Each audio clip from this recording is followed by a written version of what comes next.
Subvirtió el mundo del arte una y otra vez. No es posible soslayar a Picasso, puesto que sus logros son descomunales. Su lienzo era su diario. Si te crías junto a alguien con tal personalidad, acaba pareciéndote algo bastante normal. Su apetito por la invención era insaciable, así como su apetito por las mujeres. Si mi marido me hubiese hecho lo que mi padre le hizo a mi madre y a Dora, lo habría matado. El mundo no ha conocido a nadie comparable a él, y el verdadero alcance de sus innovaciones aún está por valorar.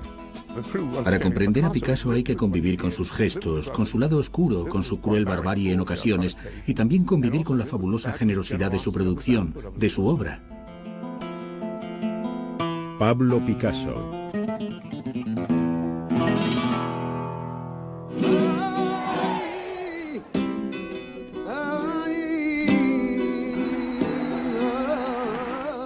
Pese a que residió en Francia durante casi toda su vida, en muchos aspectos Pablo Picasso jamás estuvo ausente de España. Su arte y su alma conservaron una profunda raigambre en la cultura decimonónica de su patria.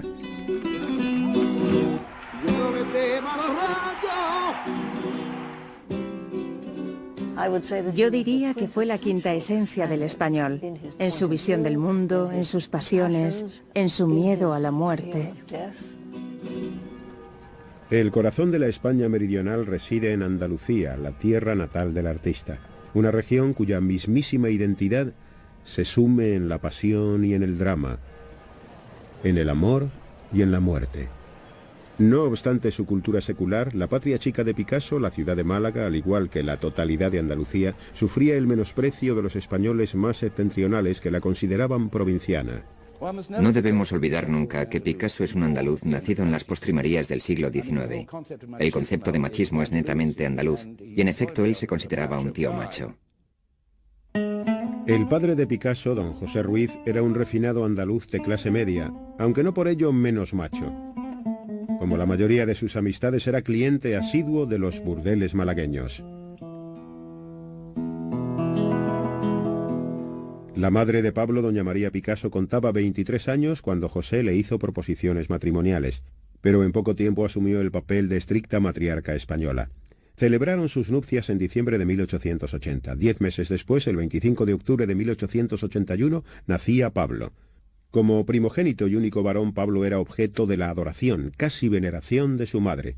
Esta le vaticinó un destino glorioso. Si te metes a soldado, llegarás a general, le decía. Si te metes a cura, llegarás a papa. Sí, eso estaba claro. Como decimos en España, era un niño bonito, un niño querido, un niño malcriado, un niño mimado. Era el único chico de la casa. No se debe pasar por alto que Picasso se crió en una casa llena de mujeres. Su padre se marchaba por las tardes al café, donde se pasaba horas alternando. Entre tanto, en casa, la madre, 2 tías, 2 hermanas y una doncella o 2 tenían al niño en palmitas. Por ende, las relaciones con todas las mujeres de su vida le resultaron más bien complicadas. Tanta adoración femenina confirió a Pablo una inquebrantable fe en sus posibilidades. Se convirtió en el centro de la atención familiar, desplazando incluso a su padre. Los intereses del padre de Pablo se encontraban fuera de su casa. Ansiaba adquirir renombre como artista. Sin embargo, su talento no estaba a la altura de sus sueños. Pintaba principalmente palomas, impartía clases de arte y trabajaba a tiempo parcial como conservador del Museo de Málaga. En cualquier caso, pronto quedaría claro que todo sería muy diferente para su hijo. Pablo cogía un lapicero y trataba de imitar a su padre antes incluso de aprender a hablar. Su madre solía contar que la primera palabra que pronunció después de mamá fue piz, que significaba lápiz, porque veía a su padre dibujando y él ya quería hacerlo. Esto significaba que ya tenía el instinto.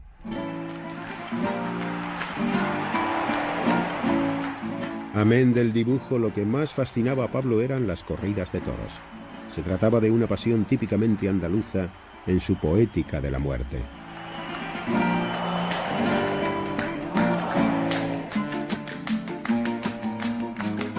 El sangriento festejo causó una viva impresión en la imaginación infantil de Pablo. Solamente tenía 8 años cuando empezó a recrear escenas de muerte en el ruedo.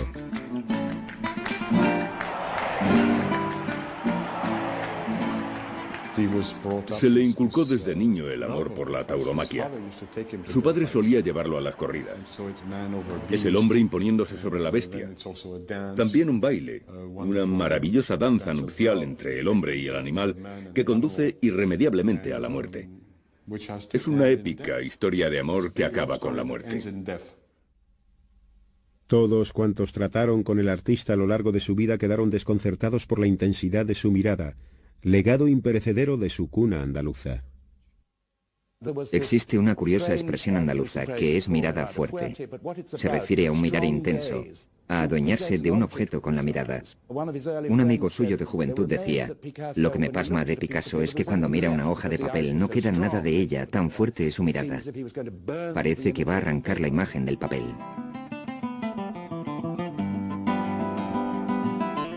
Pablo era un niño obsesionado. No quería hacer más que dibujar. En cuanto ponía sus ojos sobre una hoja de papel, veía cosas en las que nadie más reparaba. Incluso las lecciones de aritmética le abrían puertas a un mundo de imágenes. Existe la famosa anécdota de que veía en el 7 una nariz boca abajo. Así que ¿cómo iba a empezar a manejarse con los números si para él estaban tan vivos? Cada 7 era un tipo de nariz distinto. De ese modo recordaba a diferentes personas. Su imaginación volaba. Pablo quedaría eternamente en deuda con su padre por haberle enseñado a dibujar de niño. Pero a medida que su hijo crecía, don José empezó a encarar el hecho de que sus expectativas como pintor estaban condenadas al fracaso. Buena parte de la ambición de Picasso y del amor propio que lo impelía a convertirse en el pintor más grande del mundo provenía de su necesidad de exorcizar el atroz fracaso paterno. Este es el trasfondo, el germen de la resolución de Picasso, de llegar a ser mejor dibujante que nadie, de ser el mejor pintor del mundo. A los 13 años, Pablo comenzó a pintar al óleo. Retrataba a su madre, a sus hermanas y tías, y a su amado aunque desconsolado padre.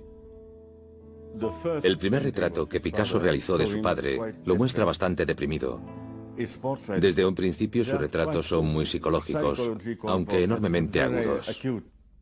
Su primera experiencia amorosa le llegó a los 13 años. Se enamoró de una chica llamada Ángeles Méndez, y los sentimientos que ésta despertó inflamaron su creatividad.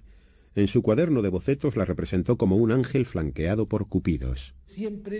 El erotismo siempre ha ido de la mano de la obra de Picasso.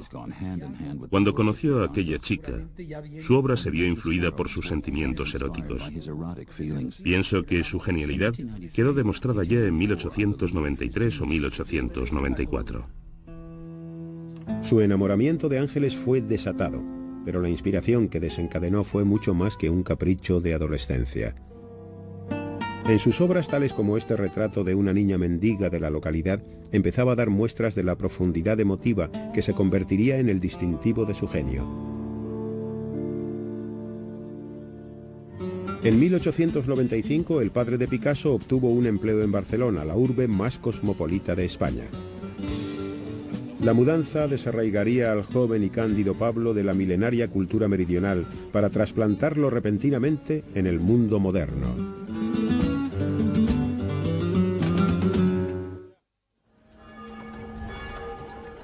Pablo contaba 13 años en 1895, cuando su familia se trasladó a la norteña ciudad de Barcelona.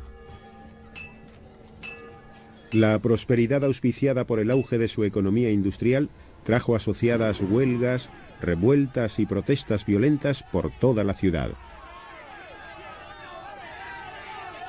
Para el adolescente Picasso, Barcelona fue una revelación. Su inquietud de adolescente coincide con la inquietud barcelonesa. Llegó a Barcelona en un momento de gran agitación. Se estaba renovando el ámbito artístico. El clima sociológico y social de Barcelona fue un trampolín para la personalidad de Picasso. Don José empezó a impartir clases en la prestigiosa Escuela Provincial de Bellas Artes. Estaba ansioso por hacer alarde del talento de su hijo. Los dibujos que presentó Pablo en su examen de ingreso lo catapultaron directamente a los cursos superiores. A quien quiera que esté familiarizado con las escuelas de arte, le resultará evidente que las primeras obras de Picasso gozan ya de la resuelta calidad que aplicó a cualquier motivo o tema que abordase. Eso no se aprende, ni se enseña.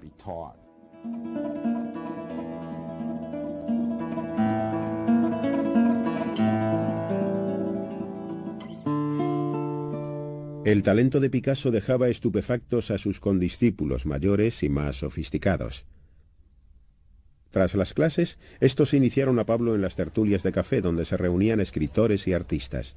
Las conversaciones políticas en Barcelona comenzaban a derivar hacia el anarquismo. Los sácratas vindicaban la abolición de toda clase de gobierno. Inspirados por este ideario, los artistas progresistas clamaban contra el arte tradicionalista y propugnaban la demolición del statu quo. Sus audaces ideas dejaron anonadado al joven artista. Sus compañeros asimismo encauzaron su atención hacia un aspecto más tradicional, si bien menos distinguido de Barcelona: el barrio chino. Las escenas carnales causaron honda impresión en Picasso y fueron motivo de inspiración para su arte de por vida. En Barcelona tienen el barrio chino. Yo lo visité en una ocasión antes de la Segunda Guerra Mundial. Creo que no había cambiado nada en 50 años. Las mujeres se ponían allí, en el estrado, incitando con la mirada a los clientes, que fumaban como chimeneas. El humo se elevaba como la bruma matutina sobre aquellos tipos que miraban a las putas, y las remiraban y las volvían a mirar. Aún recuerdo aquel burdel. No te atrevías a llevarte a una de las chicas. Es decir, Dios mío, aquello era como un desfile de enfermedades venéreas, escalera arriba y abajo. En España hay un viejo chascarrillo que dice que los españoles pasan la mañana del domingo en misa, la tarde en los toros y la noche en el lupanar. Por ello nos sorprende que por la misma época en que recibía su adoctrinamiento sexual, también estuviese aprendiendo a pintar motivos piadosos, como por ejemplo este óleo de 1897 titulado Ciencia y Caridad. Ciencia y Caridad es una pintura ideada por el padre de Picasso. Él aspiraba a que su hijo se ganase la vida pintando grandes lienzos para colgar en los salones, que se vendían por un buen dinero. Es una obra fascinante por sus pequeños detalles. Por ejemplo, la forma en que las gotas de pintura caen desde la ventana. Hay manchas marrones en la pared. Es la clase de cosas que Picasso hará mucho después. Es decir, hay, diríamos, tempranos destellos de genialidad en esta tela. Como quiera que el inmenso talento de Pablo resultaba cada vez más evidente, don José decidió que lo conveniente era una academia más distinguida, en esta ocasión en la auténtica capital española del arte, Madrid. De modo que, por vez primera y a sus 16 años, Pablo vivía independientemente. Por fin pudo encararse a las obras maestras de Goya, Velázquez y el Greco.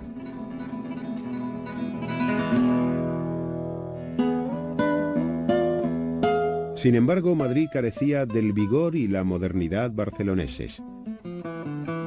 La rígida atmósfera académica sofocaba y hastiaba a Picasso. Estaba abatido. La pintura académica había muerto para él. Pudo dominar, pudo ser un maestro de la pintura académica, pero sabía que esta era algo ajeno a su estilo de vida. Picasso fue en cierto sentido un niño inquieto, aunque también un artista maduro en pos de su concepción del arte. En una carta dirigida a un amigo barcelonés daba cuenta de un proyecto que maduraba. Nunca nadie ha hecho algo la mitad de escandalizador de lo que será mi dibujo.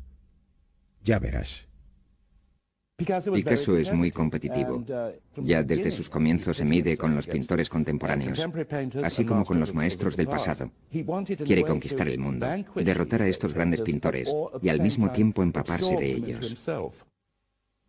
Hacia 1898 Pablo no sentía más que desdén por la Academia de San Fernando y cuanto ésta representaba.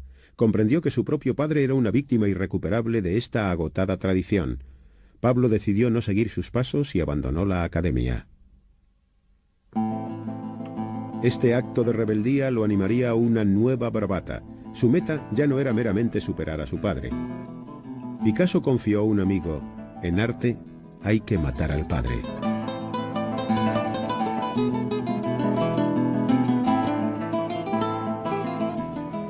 Pablo, ahora con 17 años y desafiante como nunca, regresó a su hogar barcelonés. Para pagar el alquiler realizaba trabajos comerciales, carteles para el carnaval e ilustraciones para revistas.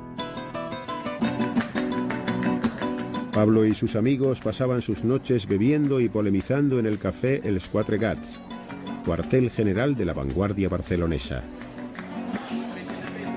La atmósfera del café estaba impregnada de los nuevos vientos provenientes de París y otros países. Por el día Pablo trazaba bocetos incansablemente. Y a comienzos de 1900, a los 18 años, como en este autorretrato, montó su primera exposición formal. No tenía dinero para marcos, así que sus amigos le ayudaron a colgar una serie de lienzos con tachuelas.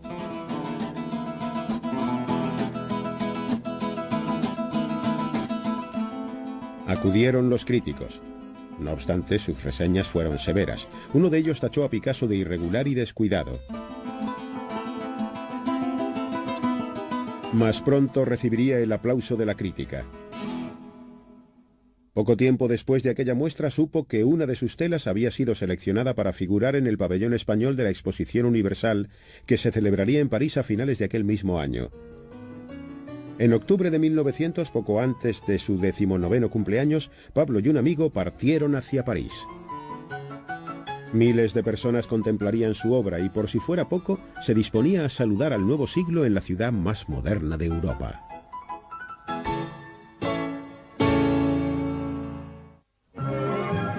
París, 1900. A la sombra de la estructura artificial más alta de la Tierra, gentes procedentes de todo el planeta se congregaron para asomarse al próximo siglo en la Exposición Universal. Y fue aquel octubre, poco antes de cumplir los 19, cuando Picasso contempló por vez primera la ciudad de la luz. Pablo estaba prácticamente sin un céntimo, pero su compañero Carles Casagemas disponía de dinero y contactos. Un amigo les prestó un piso rodeado de cafés, clubes nocturnos y estudios de artistas en el destartalado barrio de Montmartre.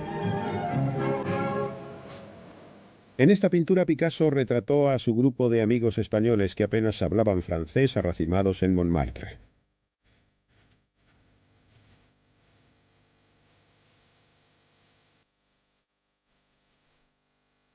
París distaba un mundo de la retraída sociedad andaluza. Picasso se deleitaba en la concupiscencia sin ambajes que albergaba la ciudad. Sin embargo, era consciente de la condescendencia de los parisinos para con los españoles. No solo era un español en París, y el acento español es objeto del desprecio de la gente refinada que habla el francés con cierta prestancia, sobre todo de los franceses. Y no solo era español, como decía, sino que además provenía de Málaga, y los propios españoles desprecian a los malagueños. Los miran por encima del hombro como si fuesen españoles de segunda. Picasso y Casagemas conocieron a un grupo de coquetas modelos que hablaban algo de castellano. Ambos se emparejaron con sendas chicas. Aquí Picasso se retrató junto a su novia Odette, Casagemas y la chica que le había robado el corazón, Germaine. Para celebrar el 19º cumpleaños de Picasso fueron todos a ver su pintura en la exposición. La contribución de Picasso, sobre cuya tela después pintaría otro cuadro, podía ser lo último en Barcelona, mas en París apenas destacaba. Fue una experiencia humillante, pero Picasso lo consideró un reto. Galería tras galería, todas estaban repletas de obras de los pintores franceses más punteros. Por primera vez tuvo ocasión de contemplar los luminosos tonos de los impresionistas. Monet, Renoir, Degas, todos ellos pugnando por saltar del marco. Estaba deslumbrado. También lo conmovió la intimidad y la emoción de las obras de sus predecesores. Delacroix, Daumier, Manet. Las exquisitas líneas y la sensualidad de Dominique Ingres causaron una duradera impresión en Picasso.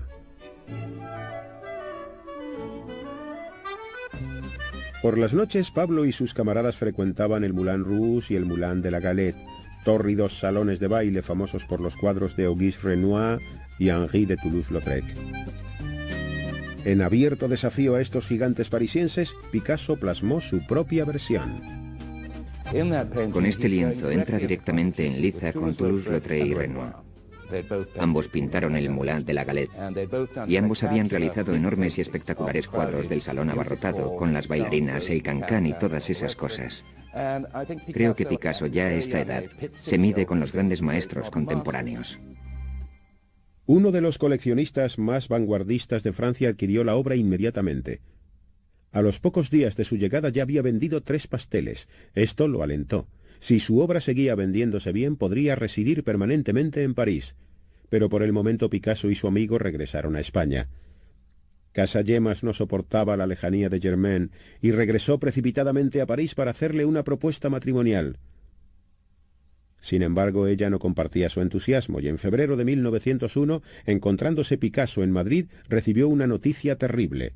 Casagemas, perdidamente enamorado de Germaine, se había pegado un tiro en la cabeza. Lo había hecho en medio de un café parisien, frente a un grupo de amigos entre los cuales se encontraba Germaine. Cuando Picasso, que estaba en Madrid por entonces, supo del suceso, se quedó deshecho, pues pensó que si hubiera estado con Casagemas y hubiera sido testigo de su crisis, este aún viviría. En medio del sobrecogimiento y el sentimiento de culpa por el suicidio de su amigo, le llegaron buenas noticias de París. El distinguido marchante de arte Ambroise Vollard había visto su obra y le ofrecía una exposición individual en junio. Vollard había sido el marchante de Cézanne, Gauguin, de los grandes pintores postimpresionistas de finales del siglo XIX, y se estaba haciendo cargo de un desconocido como Picasso. Picasso regresó a París y se alojó en el estudio de Casagemas, puesto que el alquiler ya estaba pagado. Solo restaba un mes para la muestra y no tenía suficientes obras para completar la serie. Pasó aquellos 30 días trabajando a un ritmo frenético. Había días que terminaba hasta 3 pinturas.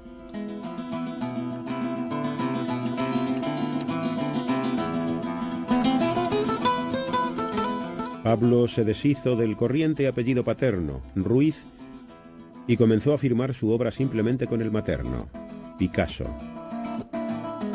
Y como si quisiera autopresentarse en París, realizó un autorretrato para la exhibición titulado Yo, Picasso. El primer autorretrato, Yo Picasso, de 1901, es el retrato de su llegada a París. Como conquistador, seré el rey de París. Yo Picasso, moi Picasso. La exposición resultó un gran éxito. Un crítico incluso colocó a Picasso al frente de lo que llamó la invasión española. Otro lo definió como un brillante recién llegado. Vendió la mitad de las pinturas y alcanzó un gran renombre cuando aún no había cumplido los 20 años. Una pequeña tela de la muestra traicionaba discretamente un secreto de la vida amorosa del artista. Lo dedicó a Germaine, la mujer cuya indiferencia condujera a su amigo Casagemas al suicidio. Tan solo unas semanas después de su regreso a París, Picasso había entablado una relación con la amada de su amigo, Germaine. Ahora, viviendo en el apartamento de su camarada muerto y durmiendo con la mujer que le había destrozado el corazón, Picasso se sentía perseguido por el rostro sin vida de Casagemas, lo que le inspiró su Época Azul. Pasados unos meses, realiza 3 pinturas con el tema de la cabeza de Casagemas, con el orificio de la bala. Una de ellas muy al estilo de Van Gogh, con rayos de pintura que se proyectan desde el lienzo. Otra ya prácticamente pertenece a la primera época azul. Picasso sostenía, y yo creo que sinceramente, que la tristeza de la época azul se deriva del suicidio de Casagemas.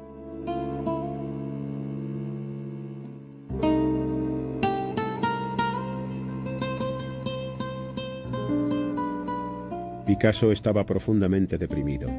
De nuevo estaba en la ruina. Había gastado todos los beneficios obtenidos por las ventas en la galería de Vollard, y los coleccionistas consideraban las pinturas azules demasiado lúgubres. Su sueño de conquistar París parecía ahora una derrota. Durante la época azul, cuando retrata a una mujer solitaria, es porque se siente triste y solo. Se identifica con este mundo marginal, pero está reflejando a sí mismo su fuero interno. Con 20 años, Picasso se enfrentaba a un futuro incierto. Emprendió el nuevo autorretrato convaleciente de la gripe. En él aparece con barba y embutido en un abrigo con aspecto de estar helado, hambriento y angustiado. En enero de 1902, Picasso envió un telegrama a su padre pidiéndole dinero y regresó a Barcelona. Fueron días sombríos para Picasso. Sin embargo, la aceptación de la exposición de París le había concedido al menos un atisbo del reconocimiento que sabía merecer. La estancia en España le hizo estar más decidido que nunca a volver a París y tomar al asalto la capital del arte de una vez por todas.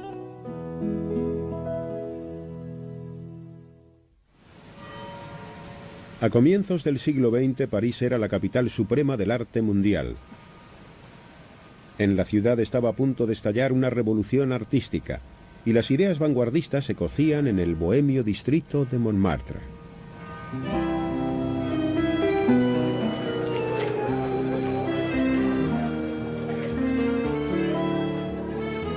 En este barrio, los escritores y pintores buscaban una alternativa a los altos precios de París, y aquí es donde vino Picasso henchido de esperanza cuando en 1904 regresó a Francia para no marcharse más. Picasso aún hablaba bastante mal el francés, lo que le valía las mofas de los parisinos, y a Picasso no le gustaba ser blanco de las burlas. Imagíneselo, ahí está con su 1,60 m, cetrino, su francés es abominable. La ira de la sociedad cae sobre él. Por un lado, él piensa que es extraordinario. Él sabe que es extraordinario, tiene la absoluta certeza. Tenía una destreza manual pasmosa. Podía dibujar cualquier cosa en cualquier momento.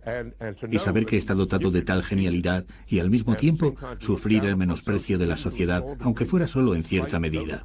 Este hombre llevaba un volcán en su interior.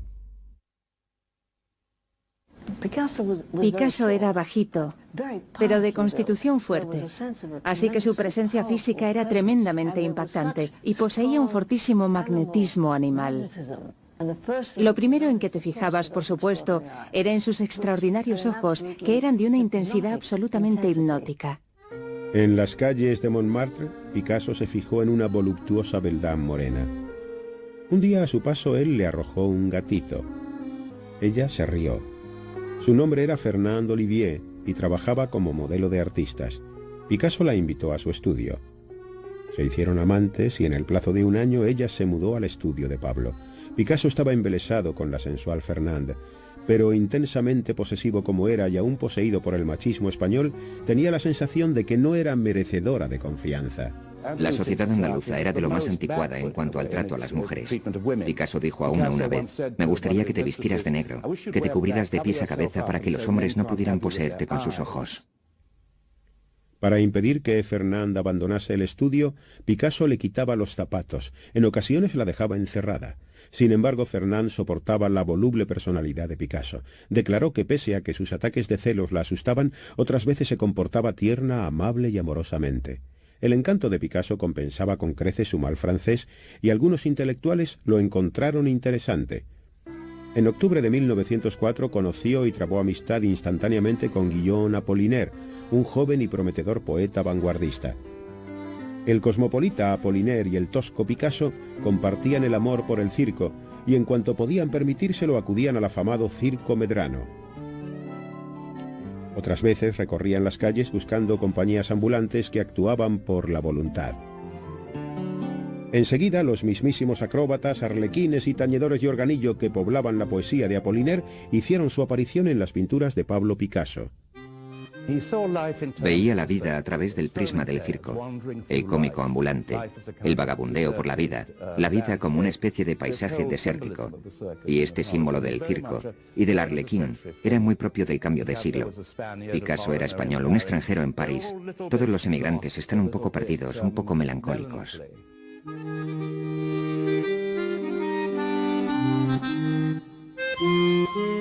Bien entrada la noche, cuando todos los amigos se despedían, el pintor regresaba a su estudio a trabajar. Había acometido un gran proyecto. Le costó 9 meses llevarlo a cabo, y a finales de 1905 presentó esta obra maestra, de la que se ha dado en llamar Época Rosa, por sus suaves tonos de rosa y rojo. Se llamó Familia de Saltimbanquis.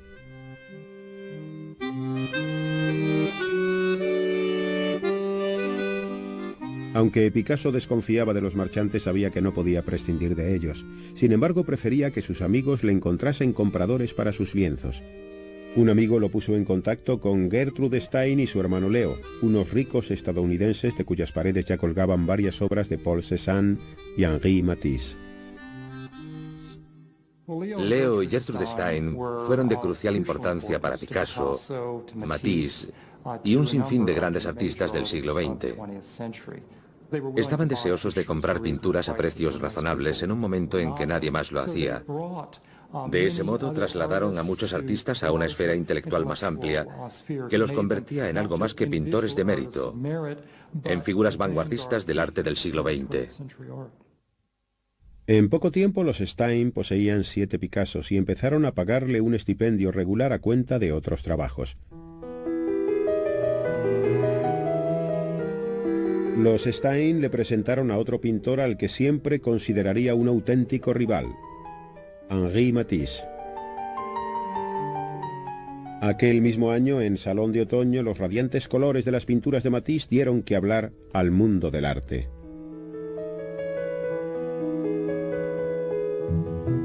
Picasso envidiaba no solo el éxito de Matisse, sino también su evidente originalidad. Matisse ya había logrado lo que Picasso pretendía, desacatar la tradición clásica.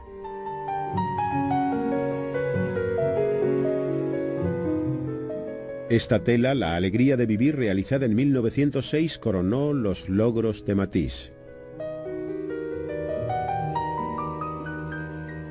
Ambos pintores coincidían en las veladas sabatinas de los Stein y pronto empezaron a frecuentar secretamente sus respectivos estudios. Cada encuentro con Matisse encendía de celos a Picasso. Matisse siempre ha estado ahí, y cada vez es más y más grande. Y Matisse es mayor que él. Matisse sabe estar, goza de aceptación social. Es capaz de hablar inteligentemente sobre pintura durante horas en el salón, mientras que Picasso prácticamente gruñía en francés. Y ahora todo el mundo dice que Matisse es el mejor pintor de París, y Picasso está lívido, absolutamente lívido. Así que decide acallar este coro de alabanzas a Matisse, superándolo. Matisse era considerado más vanguardista que Picasso por entonces. Acuérdense, Picasso estaba en su época rosa. Su material era maravilloso. Era lírico, era elocuente, era elegante. Era delicado. Y Matisse estaba rompiendo muchos moldes, de modo que Picasso se dijo: tengo una concepción más salvaje, más loca, más impactante y más inquietante que la de Matisse. En marzo de 1907 Picasso compró 2 antiguas tallas españolas. Posteriormente declararía que ejercían una influencia mística sobre él.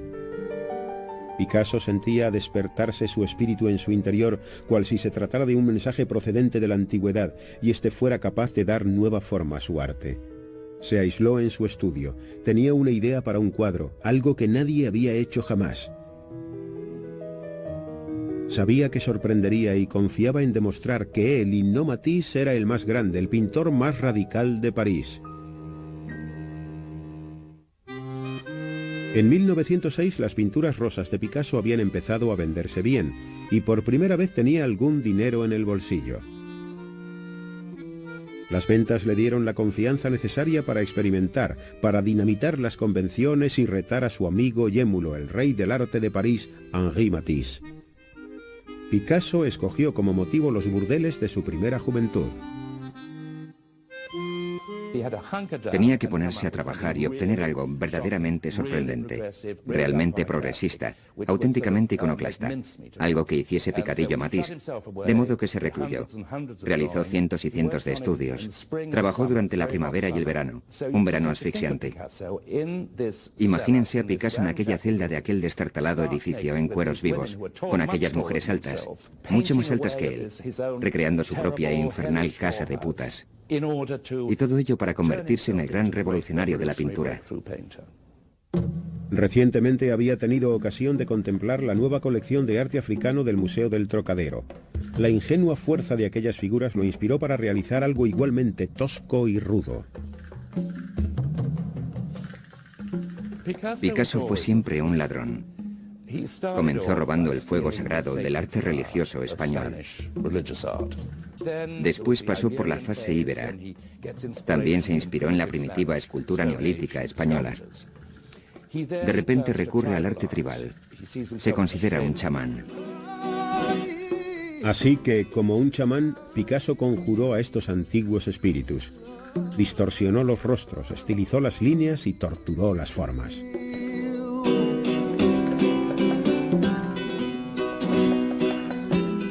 Con este lienzo, que sería conocido como Las señoritas de Aviñón, Picasso buscaba forjar un eslabón entre el arte tribal y el arte moderno.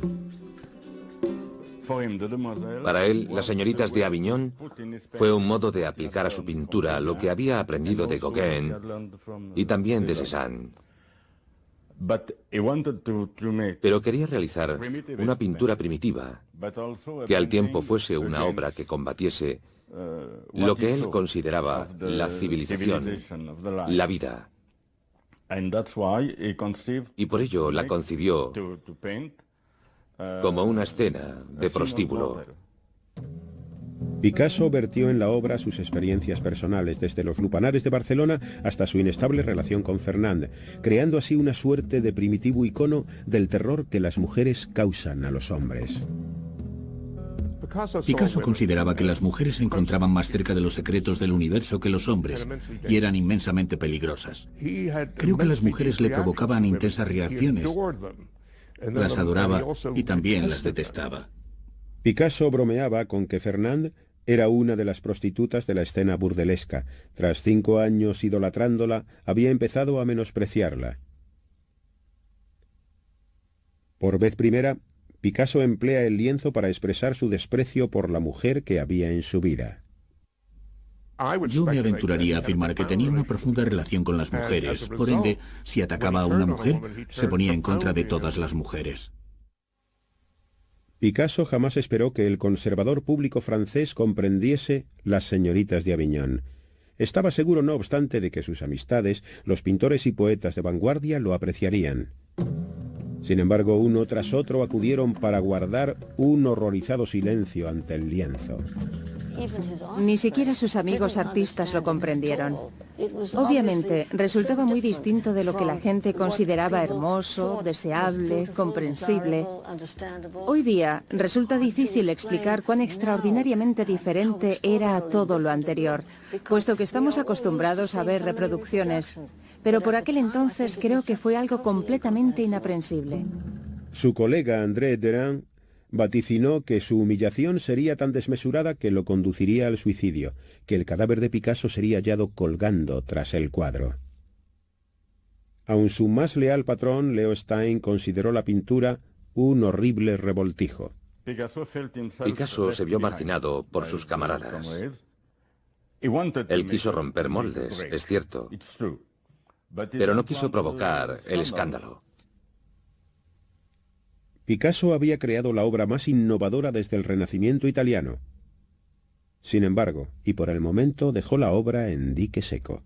Tendrían que pasar 10 años hasta que volviera a sacar el lienzo a la luz. Mas no todos echaron en saco roto el decisivo avance de Picasso. A finales de 1907, Georges Braque era un devoto seguidor de Matisse, pero al contemplar la nueva obra de Picasso, hizo defección.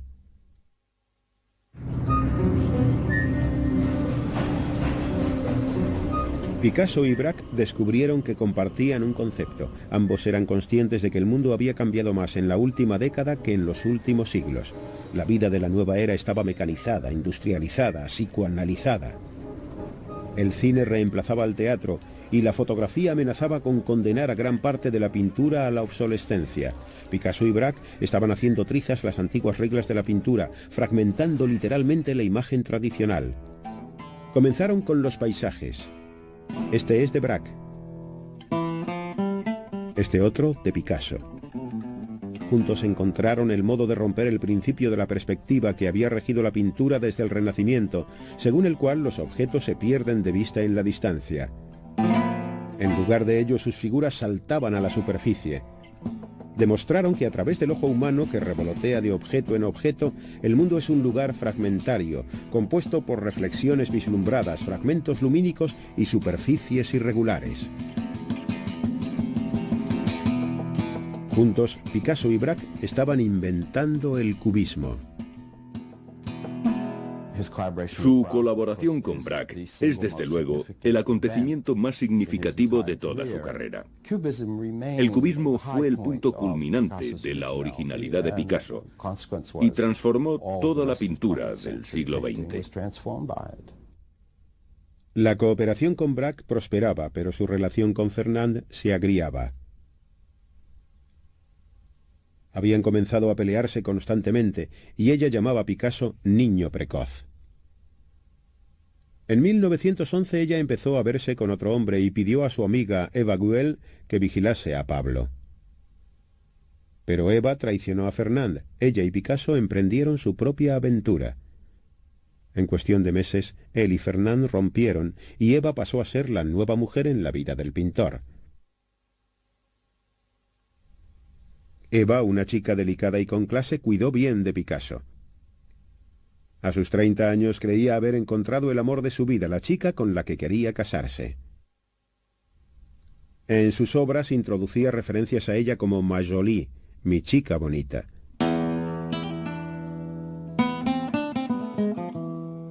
Eva inspiró un aluvión de pinturas cubistas. En esta, la representó como una guitarra. Picasso se puso a jugar con unos recortables de guitarras que había hecho Braque, lo que le dio la idea de llevar el cubismo a la tercera dimensión. En 1912 Picasso realizó una escultura, la guitarra, que de nuevo destruía las convenciones. A Picasso no le gustaba demasiado el bronce. Lo consideraba demasiado rico, aburrido y burgués. Así que prefería hacer esculturas a base de chatarra. Es decir, para mí es el mejor escultor del siglo XX, puesto que revolucionó la concepción que la gente tenía de la escultura. Una vez más, su nueva obra resultaba demasiado revolucionaria para el mercado del arte, por el momento. Sin embargo, sus pinturas azules ya habían cautivado a los coleccionistas y los precios de sus cuadros de la época rosa habían empezado a dispararse. Picasso tenía 32 años a comienzos de 1914, cuando su óleo sobre lienzo de 9 años antes, Familia de Saltimbanquis, fue adjudicado en más de 12.000 francos, más que doblando la cotización de las obras de Gauguin y Van Gogh en aquella misma subasta. Picasso advirtió que este elevado remate era muy beneficioso para alcanzar un mayor reconocimiento. Creo que de todos los artistas del siglo XX, Picasso fue probablemente el más hábil dando salida comercial a su obra. Picasso comprendió mejor que nadie que si su trabajo se vendía bien, a tan altos precios y a gente tan destacada, no solamente redundaba en beneficio de sus finanzas, sino también en pro del conocimiento de su obra, lo que haría que la gente lo tomase más en serio. Pero Picasso no llegó a compartir el éxito con su padre, puesto que en mayo de 1913 recibió la noticia de que se estaba muriendo. Regresó a España para sostener con él su última conversación. Detestaba lo que su hijo estaba haciendo. Consideraba que Picasso lo había decepcionado enormemente. Lo había imaginado convertido en un gran pintor académico y ganando dinero a montones, realizando pinturas religiosas y cuadros para los salones. Y él va más allá y se hace cubista. A Picasso le causó gran aflicción la muerte de su padre, consciente de que pese a todo lo que su padre le había dado, acabaron imposibilitados para entenderse mutuamente. José vivió toda su vida respetando la tradición y escapaba a su comprensión que su hijo no solo rompiese las reglas, sino que inventase otras nuevas. Pablo Picasso llegaría a convertirse en el nombre más famoso del arte del siglo XX.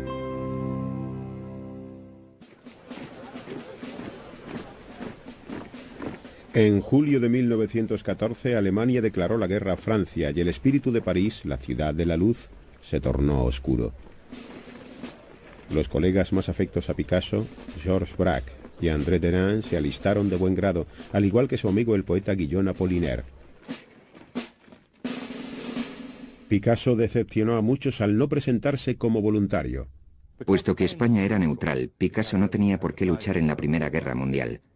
Pero como vivió en París durante gran parte de la guerra, lo pasó mal. Había mujeres que entregaban plumas blancas a los jóvenes que iban sin uniforme. Fue objeto de muchísimos abusos por esta causa.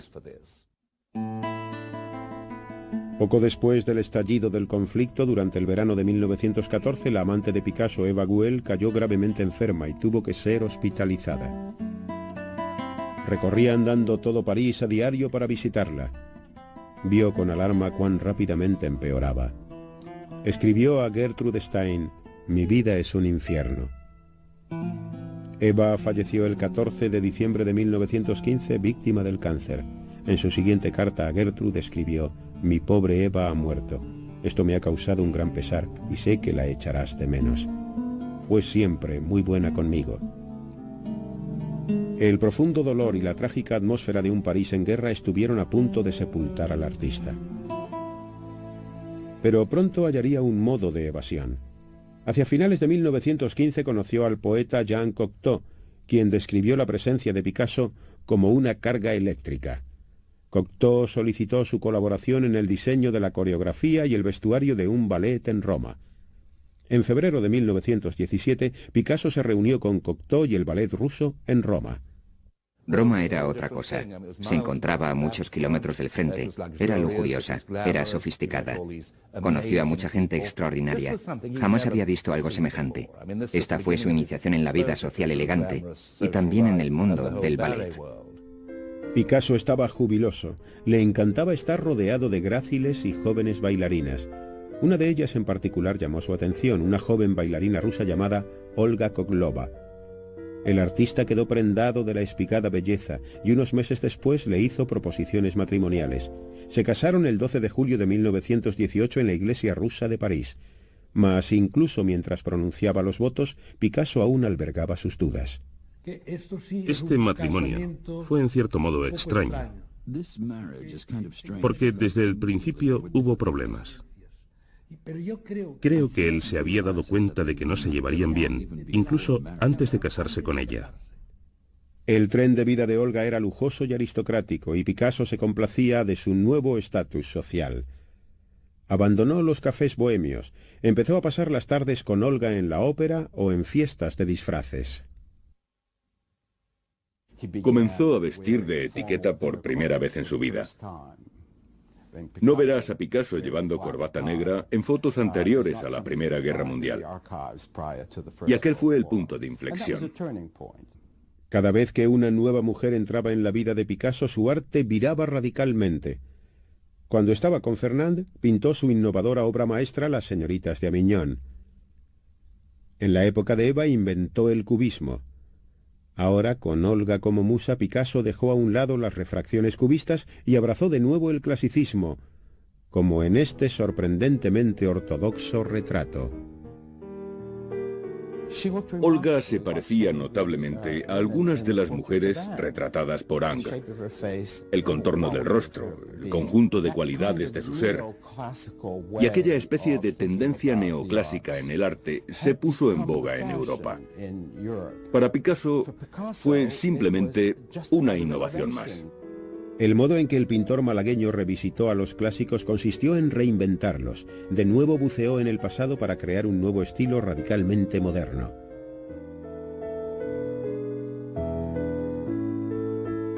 El 4 de febrero de 1921, Olga dio a luz un niño, Paulo. Picasso conmemoró orgullosamente el nacimiento de su primogénito con esta pintura llamada Madre e Hijo. Sin embargo, para el siempre inquieto Picasso, la vida hogareña y el boato de clase alta de Olga empezaron a perder su encanto. Durante un tiempo lo sobrellevó. Después ya no pudo soportarlo más. Acabó absolutamente harto de las aspiraciones de Olga. Por entonces fue cuando declaró: «No soy un caballero». Picasso y Olga pasaron el verano del 23 en el centro turístico de moda, el Cabo de Antibes, en la Riviera Francesa. Allí, alternando con los socialistas, conoció a un grupo de intelectuales conocidos como los surrealistas, cuya influencia provocaría un avance radical en el arte picassiano. Los surrealistas en cierto modo le enseñaron que podía meter en su obra cualquier elemento que le apeteciese. Una pintura no debía necesariamente tener algún tipo de significado clásico ni lógico. La imagen podía ser lo que él quisiese. El surrealismo dio alas a la imaginación de Picasso en su vertiente más escandalosa. Nuevamente navegaba por aguas absolutamente incógnitas. Sus tempestuosas emociones, provocadas por el deterioro de sus relaciones con Olga, condicionaron el talante violento y tortuoso de sus nuevas creaciones, preñadas de imágenes de ira y de agonía. Cuando todo empezó a ir mal, ella se transformó súbitamente en un monstruo, la persona más horrible, en la mujer más terrible que puedas imaginar. Picasso anhelaba evadirse de su matrimonio. En 1927, en la entrada de unos grandes almacenes parisienses, se fijó en una chica rubia, sensual y atlética. Se acercó a ella, le tomó el brazo y dijo: «Soy Picasso. Tú y yo haremos grandes cosas juntos». Marie-Thérèse Walter tenía 17 años. En menos de una semana, Picasso la convenció para que engañase a su madre y pasara las tardes con él. Era una nueva vida dentro de su propia vida. Pero lo mantuvo en absoluto secreto, puesto que ella era, ¿cómo se dice?, menor de edad. Evidentemente, Picasso no quería que Olga se enterase. Sin embargo, el problema mayor era que si se descubría que corrompía a una menor, podía perder el visado que le permitía residir en Francia. Pero no pudo resistirse a la tentación de introducir subrepticiamente sus iniciales MT entrelazadas con las propias en sus pinturas. En aquellos tiempos, las chicas de 17 años no salían de noche. Ella era una chiquilla, tenía 17 años por aquel entonces. Constantemente me contaba cosas sobre mi padre, que le regalaba muñecas, por ejemplo. Él le regalaba muñequitas. A ella le encantaba comer dulces. Y por supuesto mi padre estaba completamente cautivado, ya que después de todo, lo que en realidad tenía era una niña mujer.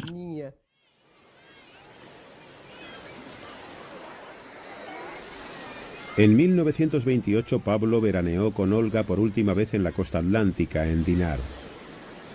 Picasso llevó a Marie-Thérèse y la alojó en una vecina pensión infantil.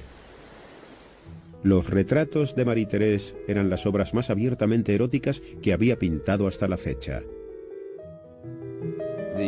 Las representaciones de María Teresa son generalmente las de una mujer pasiva, curvilínea, de aspecto dócil. Parece carecer de voluntad y de mente. Los miembros están manipulados de forma que en ocasiones los senos parecen testículos y los rostros órganos genitales. Practica una reconstrucción del cuerpo enormemente fantástica a base de dobles y triples imágenes. Realizó un sinnúmero de estudios de la plácida y voluptuosa Marie-Thérèse durmiendo, entre ellos esta tela titulada El sueño. No sé si habrá reparado en que la cabeza está rodeada por algo parecido a, ¿cómo se dice?, un órgano masculino. Está circundada por un órgano masculino. Se pueden ver los pechos de mi madre. Mi padre siempre estaba hablando de los senos de mi madre. Decía, eran exactamente como pequeñas manzanas. No te imaginas qué pechos tenía tu madre. Eran como manzanas, maravillosos. Picasso recurrió a la lujuria que lo embargaba y creó una visión de sí mismo encarnando al Minotauro de la mitología griega, mitad hombre, mitad bestia, tremebundo, violando y devorando a una chiquilla inocente. Picasso mantuvo la aventura oculta durante 8 años, pero en 1935 se desvaneció el secreto cuando Olga descubrió que Marie-Thérèse estaba embarazada de Pablo. Enfurecida, se mudó a un hotel llevándose consigo a Paulo. Estaba desolada. Sin embargo, Picasso llenó sus redes en las aguas revueltas. En esta época crearía sus más desgarradoras obras de arte.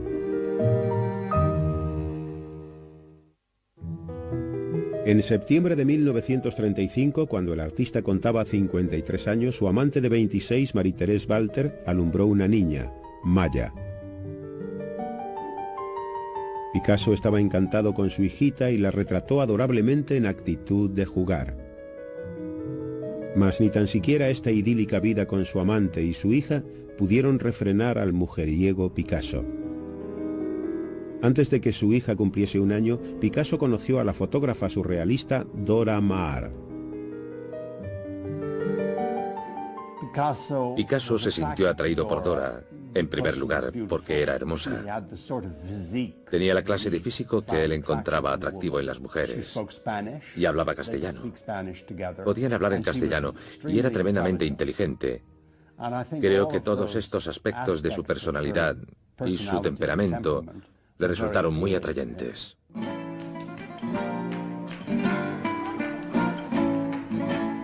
Ahora Picasso tenía una esposa y un hijo legítimo, y una amante y una hija.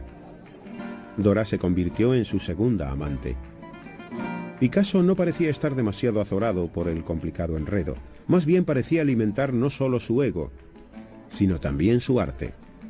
Quizá mi padre tuvo tantas mujeres para avanzar artísticamente, para transformar su arte y a sí mismo. La cuestión es que sacó todo cuanto pudo de cada una de ellas. Esto es, sus sentimientos. Era capaz de traducirlos a sus lienzos. Picasso disfrutaba de las diferencias entre Dora y Marie-Thérèse. Física y mentalmente eran diametralmente opuestas, sin embargo compartían su amor por él. Para Picasso eran las dos caras de una moneda. A menudo se veía con ambas el mismo día e incluso las retrataba en el mismo escenario, sentadas en la misma pose. Obligó a ambas a aceptar compartirlo, y las dos quedaron abatidas y al borde de la desesperación. Picasso convirtió la angustia de estas mujeres en arte. Apodó a Dora La Llorona e inmortalizó sus lágrimas en su serie Mujer llorando.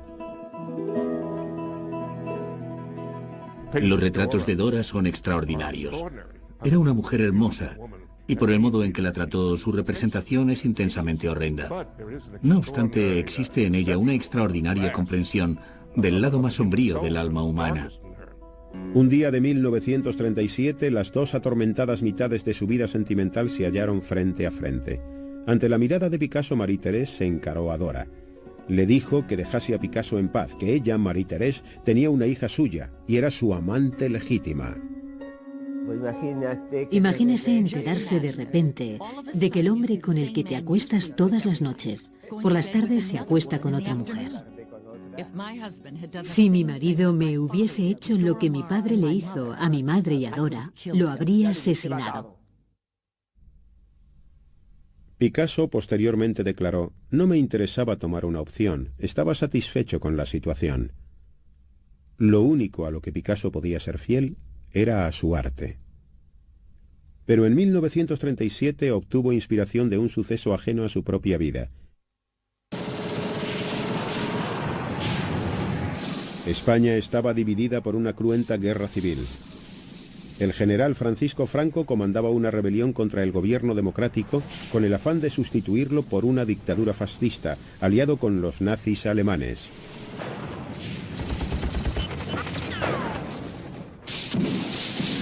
El 26 de abril de 1937 la aviación nazi bombardeó la ciudad de Guernica en apoyo a Franco.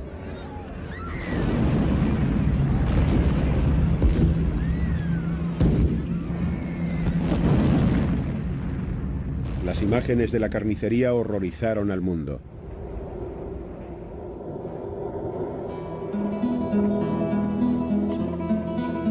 Picasso quedó consternado. Había recibido el encargo de realizar un gran mural para la Exposición Universal de 1937. En lugar de ello, plasmó en un lienzo su indignación.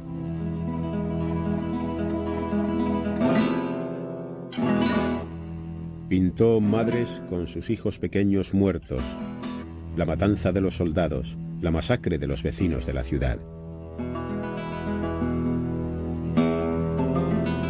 Declaró: «Estoy expresando el horror que me causa la casta militar que actualmente sume a España en un océano de miseria y muerte».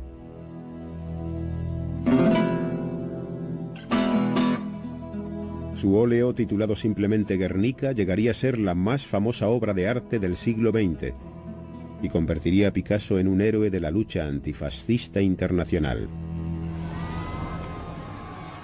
En abril de 1939, el general Franco declaró la victoria del fascismo en España. Picasso juró no regresar a España hasta que cayera el dictador. Nunca regresó. Murió antes. Una vez me dijo que cuando el Guernica fuese a España, él volvería. Me decía, Arias, el día en el que el Guernica esté en el corazón de España seremos felices. En junio del año 40 las tropas nazis marchaban sobre París, que fue ocupado sin lucha. Durante la guerra, Picasso llevó una existencia tranquila.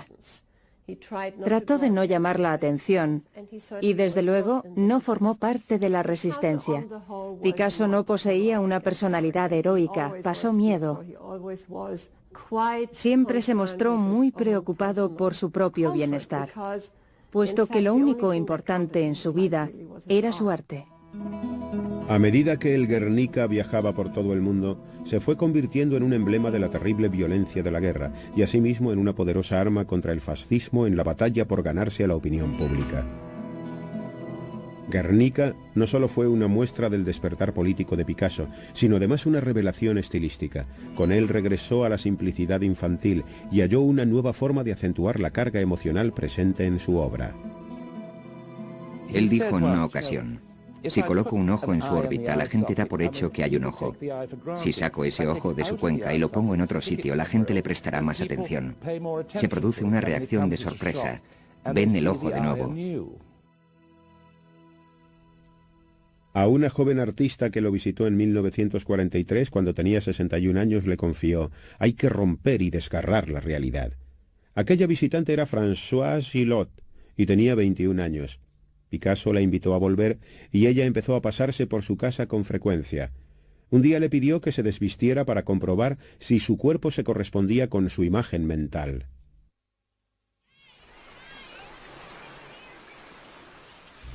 Me dejé caer en sus brazos mientras él me explicaba sus puntos de vista, y yo sentía que aquello era el comienzo de algo maravilloso en el genuino sentido de la palabra. A pesar de nuestra diferencia de edad y demás, nos entendíamos mutuamente de maravilla, lo que resulta increíble, puesto que raramente nos relacionamos verdaderamente con alguien, sea o no de tu edad. Así que fue extraordinario en ese sentido. Picasso y Françoise se hicieron amantes. Como de costumbre, no le bastaba con una sola mujer. En 1945, 2 años después, pondría fin a su relación con Dora. Una vez que Picasso dejó claro que su relación había terminado, como así era de hecho, ella sufrió una crisis nerviosa y se quedó deshecha, por lo que pasó un tiempo en un sanatorio. Dora nunca llegó a recuperarse totalmente. Más tarde diría: me utilizó hasta que no quedó nada de mí, nada más que los cientos de retratos míos que había pintado. Era cierto. Picasso ya no necesitaba a Dora, tenía a Françoise. Y ella también alimentaría su caldera artística.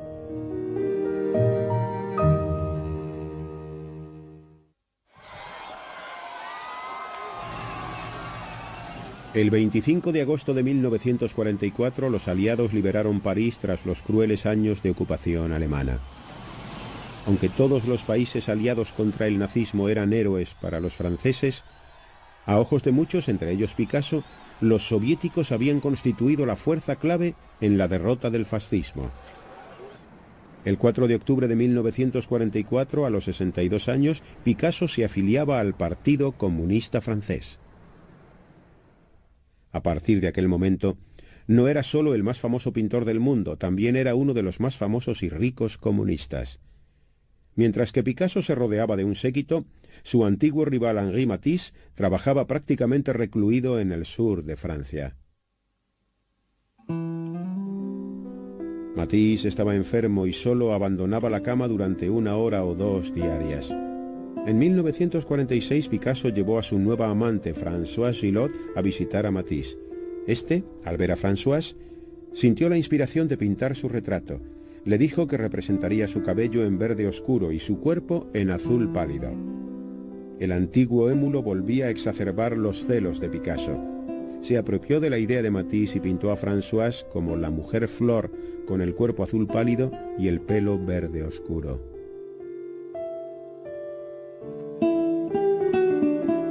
Otra vez, una nueva mujer en su vida transforma completamente su arte.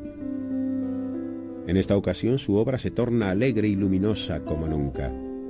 Françoise era un espíritu libre y irrefrenable, y en ese sentido era muy diferente de sus amantes anteriores.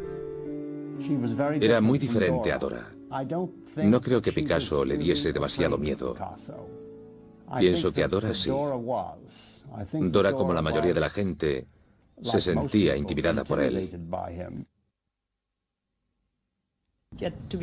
Había que tener mucha entereza para sostener un trato prolongado con él, porque era muy competitivo y había dos cosas que no soportaba. No aguantaba la mediocridad y menos aún que fueras buena.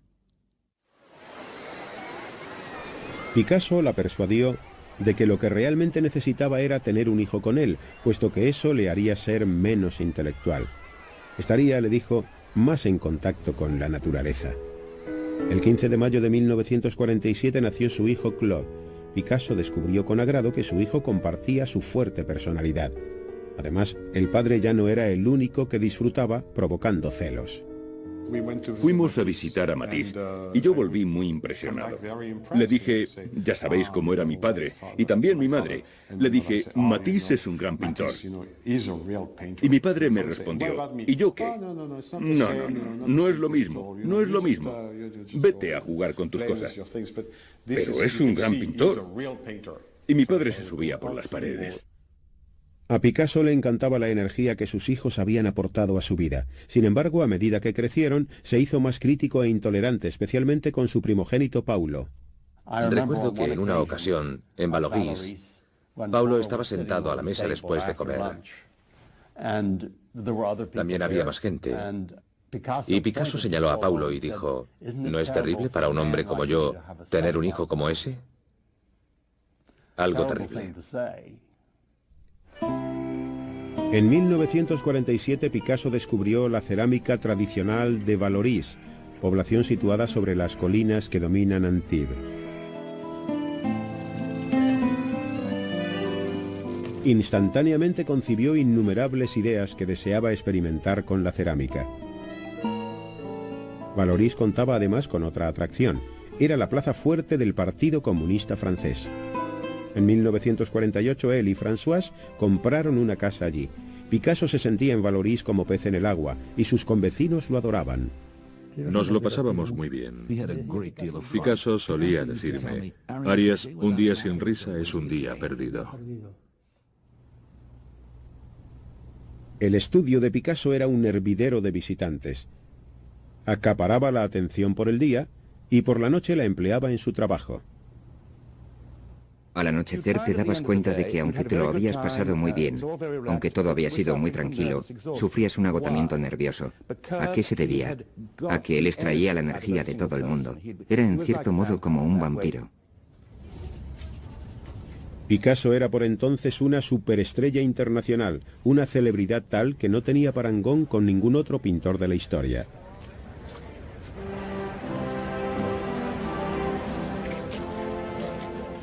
El Partido Comunista francés era consciente de lo valioso que podía resultar para impulsar su propaganda. En enero de 1949 creó el símbolo del movimiento pacifista internacional en esta litografía, la paloma.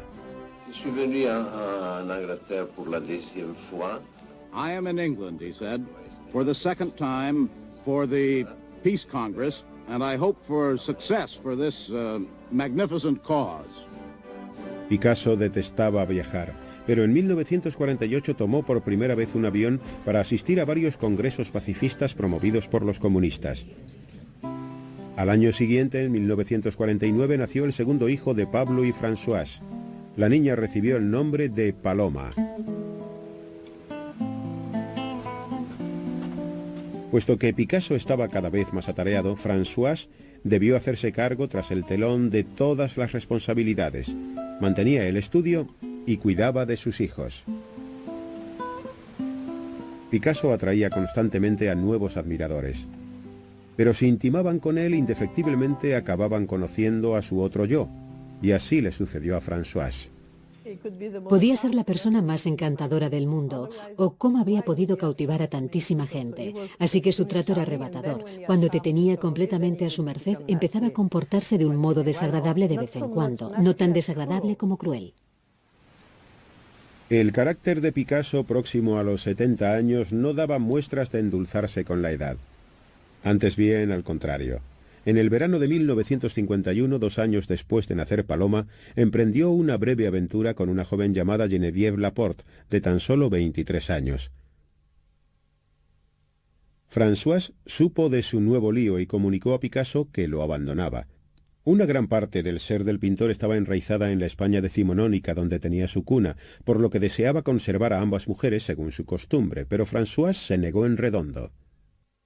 Él no creía que pudiera abandonarlo, porque decía, nadie deja a un hombre como yo.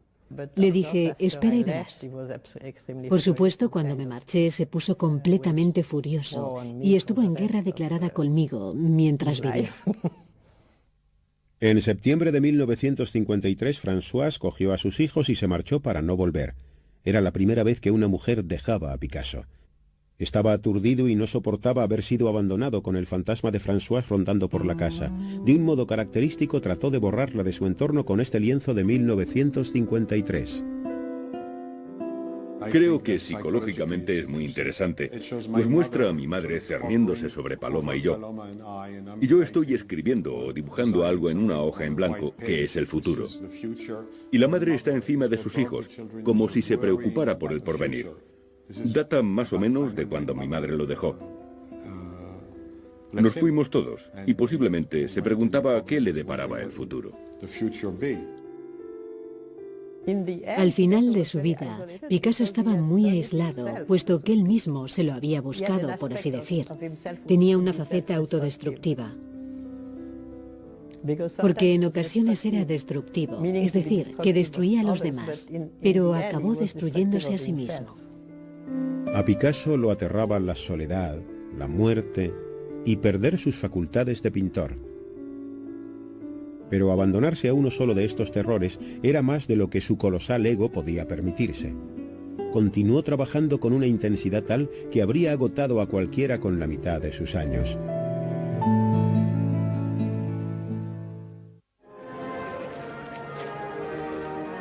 En 1953 murió el presidente soviético Joseph Stalin, finalizando con él 3 décadas de gobierno totalitario. El Partido Comunista Francés publicó un dibujo de Stalin trazado por Picasso en la esquela de su periódico. Este dibujo avivó la controversia dentro y fuera del partido. Los leales a Stalin lamentaban que el retrato no glorificase suficientemente a su héroe.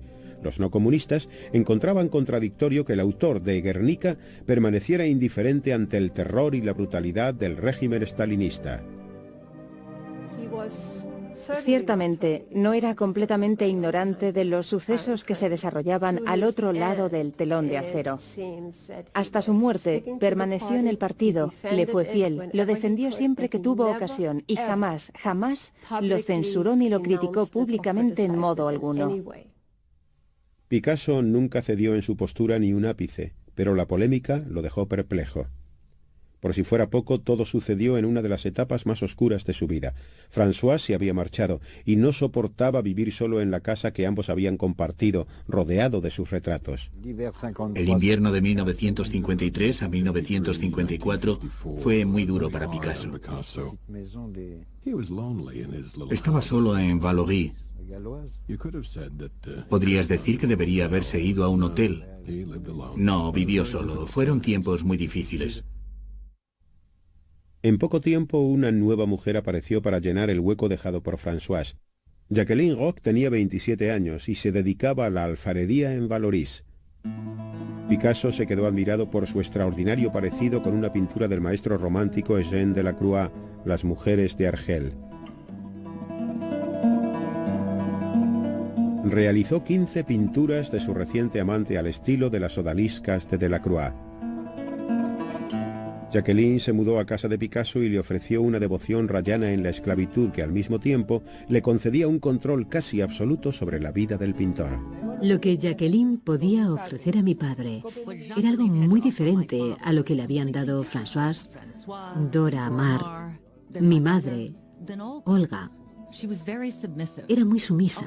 Siempre lo llamaba Monseñor, Monseñor. Imagíneselo. Yo me echaba a reír cada vez que lo llamaba señor, ya que me resultaba muy cómico. Jacqueline era una paradoja. Era muy sumisa, muy obediente y muy retraída. Al principio, pero, Dios mío, cambió y se hizo realmente con el mando. La adoración que Jacqueline le profesaba lo dejaba libre para trabajar. Y vaya si trabajaba, a un ritmo pasmoso. De nuevo tenía una fuente de juventud para alimentar su arte y también para soslayar la aterradora certeza de sus muchos años. Si Picasso no hubiese continuado creando, se habría sentido viejo. Crear significaba sentirse vivo. Era su forma de luchar contra la senectud, crear más y más. Trabajaba intensamente, como si luchase contra la muerte. Eso era obvio. El 3 de noviembre de 1954, su más respetado rival y amigo, Henri Matisse, fallecía. Las nuevas estremecieron a Picasso, un espeluznante recuerdo de su propia mortalidad. No quería oír hablar de la muerte. Una vez dijo que todas las mañanas repasaba la lista de amigos que aún quedaban con vida y temía que si se olvidaba de alguno, éste muriese. Y mientras luchaba por mantener a raya a la senectud y a la muerte, Picasso entablaba un diálogo con uno de sus grandes maestros españoles, convirtiendo a un Velázquez en un Picasso. Una de las pocas veces que fui testigo del lado oscuro de Picasso fue mientras trabajaba en las variaciones sobre las Meninas de Velázquez. Estaba contendiendo de veras con el más grande de los pintores españoles. Podíamos oír sus pasos enérgicos, cómo arrastraba los caballetes, las cosas que caían al suelo, gruñidos, y Jacqueline dijo, ¿sabéis? Va a seguir así hasta que tenga acabada esta serie. Picasso seguía produciendo arte a un ritmo asombroso, pero la gente empezaba a cuestionarse si esta nueva obra estaba a la altura de su pasado. Si comparas las mujeres de Argel de Picasso con las de Delacroix, las primeras son sencillamente ridículas. Es decir, es como la caricatura de una gran obra maestra. Y puesto que aún ejercía un control casi absoluto sobre sus dotes artísticas, se puede decir que tienen cierto espíritu. Sin embargo, en contraste con sus mejores trabajos y con las grandes obras en las que se estaba inspirando, son patéticas. La dejadez es intencionada. En cierto modo quería encubrir su maestría y realizar una obra expresiva, como expresivo es el dibujo de un niño. En esta época la capital artística mundial se había desplazado. Ya no era París. Los artistas de la Escuela de Nueva York, Mark Rothko, Willem de Kooning y Jackson Pollock estaban conmocionando al viejo continente. Sin embargo, la influencia picasiana sobre los artistas neoyorquinos era irremediable. Recuerdo que la primera exposición de Pollock en Londres tuvo lugar en los años 50, a finales de los 50. Lo que nos entusiasmó fue que parecía ser el primer arte contemporáneo no picasiano en 40 o 50 años. Y resultó que no era así. El mundo había cambiado en torno a Picasso en muchos aspectos. Y mientras que en sus etapas más tempranas estas transformaciones habían influido en su obra, ahora prefería batirse en retirada. Siempre había atraído la atención del mundo. Sin embargo, ahora, con la vigilante Jacqueline, Picasso inició una introspección, un autoexamen de su arte, de su pasado, y empezó a encarar lo inevitable en soledad.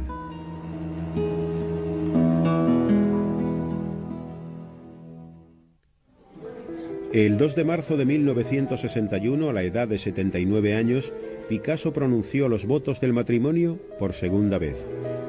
La novia era Jacqueline Roch, de 35 años, su devota protectora desde hacía 8 años.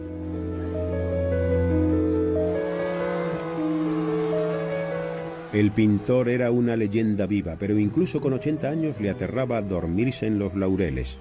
Continuó innovando. Inventó una técnica completamente nueva para realizar estas esculturas con planchas metálicas y otro método asimismo original en el ámbito de la litografía. Jacqueline mantenía a Picasso enclaustrado. Con el tiempo, renegó incluso de sus propios hijos. Prácticamente de la noche a la mañana. No había explicación posible, así que hasta la fecha no sabemos exactamente qué ocurrió. Hay que tener en cuenta que ya era un hombre de edad muy avanzada. En parte podía deberse a que Jacqueline lo protegía de toda la familia, de todos los amigos anteriores a ella. Así, de ese modo, podía controlar mejor la situación. Pero al mismo tiempo, miraba por mi padre. Así él podía pintar cuanto quisiera, con tranquilidad. En poco tiempo, cuando los amigos lo llamaban, también eran rechazados. Jacqueline vetó a muchos de los amigos de Picasso. Todos mis amigos sufrieron las consecuencias. Es decir, cerró la puerta a un montón de cosas, a un montón de gente. Entonces, en 1963, su antigua amante Françoise Gillot, la madre de sus hijos Claude y Paloma, publicó sus memorias. Vivir con Picasso. Se sintió traicionado y trató de evitar su publicación. No obstante, el libro llegó a ser un éxito de ventas. Tras la publicación de las memorias, la salud del pintor comenzó a declinar. De repente, en 1965, a sus 84 años, padecía úlceras, problemas de vesícula y de próstata. Ingresó en secreto en un hospital de París para someterse a una extirpación de próstata. Pese al riesgo de morir en el quirófano, se negó a otorgar su testamento. Picasso no podía dictar su testamento, no podía venirse a dictarlo, puesto que ello implicaba admitir el hecho de su propia muerte. Estaba ansioso por demostrar que conservaba sus facultades artísticas. En cuestión de meses volvió a ponerse manos a la obra. Inició una elaborada exploración de su propia mente, de su pasado, sus amantes y su obra. Hacia el final de su trayectoria, cuando Picasso vive recluido, tiene la necesidad de recrear en su estudio todos los acontecimientos de su pasado, y todos sus fantasmas regresan. El padre vuelve a instalarse en el lienzo. Su padre era famoso por ser un gran aficionado a los burdeles, de modo que su representación idónea es en una casa de putas, observándolas, pintándolas. Jacqueline, su esposa por entonces, es una de las prostitutas. Y todo esto forma parte del increíble mundo mítico que Picasso creó al final de su vida. El artista recobró la salud, pero perdió su potencia sexual.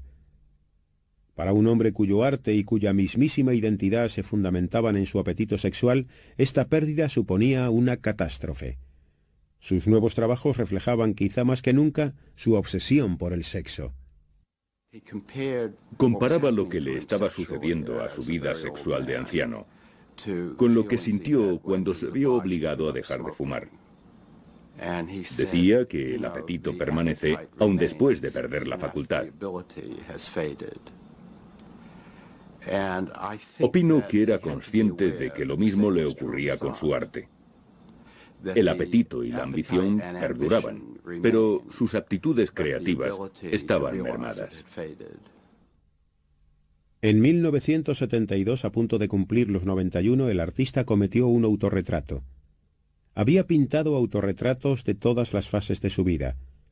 El chico ingenuo, el petulante veinteañero, el casado deprimido. Pero aquella primavera de 1972 se enfrentó al motivo que más lo aterraba: su propia muerte. Me llevó a uno de sus estudios, una sala pequeña. En medio de la estancia había un sillón. Sobre el sillón había un gran dibujo, colocado cual si fuera una persona. Estaba situado solo en el sillón. Y cuando miraba el dibujo, veía su muerte. Estaba claro, yo lo veía claramente. Entonces ambos permanecimos en silencio. Y me dijo, creo que tengo algo aquí. Aquel otoño, Picasso fue hospitalizado a causa de una congestión pulmonar. No quiso que nadie lo supiera. Jacqueline lo atendía nerviosamente en todas sus necesidades, recalcando a todo el mundo que no pasaba nada. Permaneció postrado en cama durante todo el invierno. El 5 de abril de 1973, Jacqueline llamó a su cardiólogo. Cada respiración era una lucha. El 8 de abril, Picasso murió, con Jacqueline, como siempre, a su lado.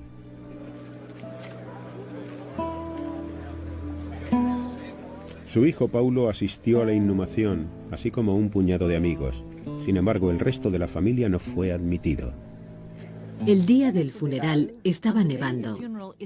Nos echaron, ya que por supuesto Jacqueline había dicho no y Pablo había dicho no, así que no nos dejaron entrar.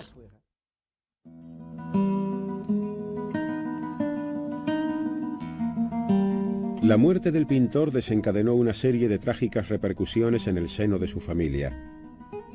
El día del funeral, Pablito, el hijo de Paulo, se encontraba entre quienes fueron expulsados. 2 días después, Pablito ingirió una botella de lejía.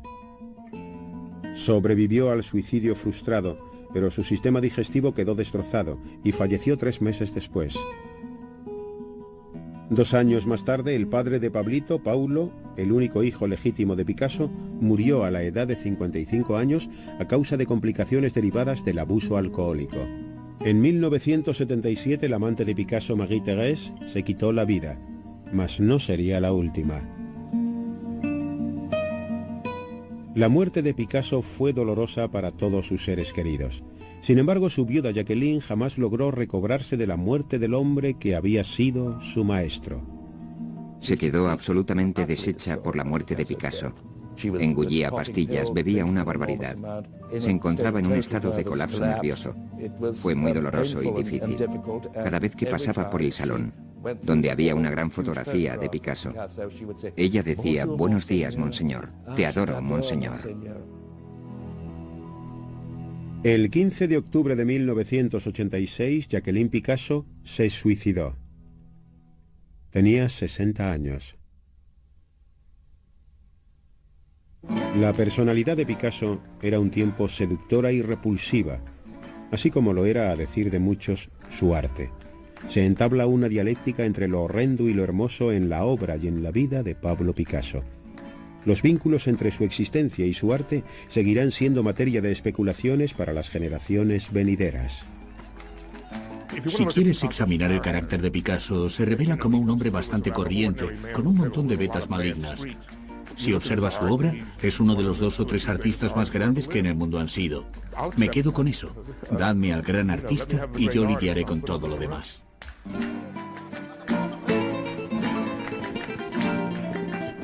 Picasso transformó profundamente el arte, destruyó siglos de tradición, forjó nuevos nexos entre el mundo antiguo y el contemporáneo.